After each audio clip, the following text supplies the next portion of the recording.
আজকে আমার 25 থেকে 30 হাজার টাকা লস হয়ে গেল।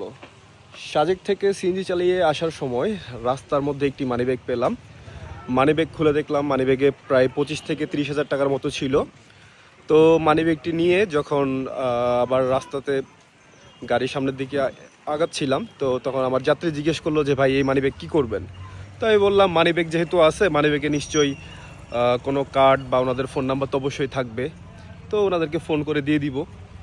তো আমাকে জিজ্ঞেস করলো যে আপনি গাড়ি দেখছেন কিনা বা কোথায় থেকে পড়ছে সেটা খেয়াল করছেন কিনা। আমি বললাম যে না, কার থেকে পড়ছে বা এটা কার মানিব্যাগ সেটা তো জানি না, সমস্যা নাই, খাগড়াছড়ি গিয়ে দেখি, যার মানিব্যাগ হবে তাকে দিয়ে দিব।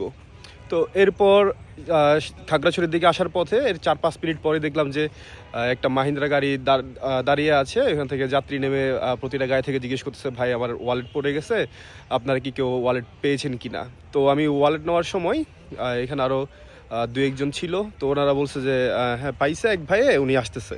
পরে আমি এখানে গেলাম, যাওয়ার পর দাঁড়ানোর পর জিজ্ঞেস করলাম আপনার যে ওয়ালেট হারাইছে এর প্রমাণ কি।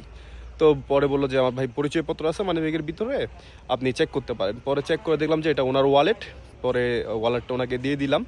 পরে উনি খুশি হয়ে আমাকে 500 টাকা দিতে চাইলো। পরে আমি ওনার 500 টাকাটা নিলাম না, ওনাকে দিয়ে দিলাম। পরে আমার যাত্রী বললো যে ভাই ওনার জন্য দোয়া করে দিয়েন, উনি যেহেতু আপনার ওয়ালেট ব্যাগ দিয়ে দিয়েছে। তো যাত্রী, মানে আমার যাত্রী না, মানে যেই যাত্রীর ওয়ালেট হারিয়েছিল উনি খুব খুশি হলো। তো এইভাবেই আজকে আমার 25 থেকে 30 হাজার টাকা লস হয়ে গেলো।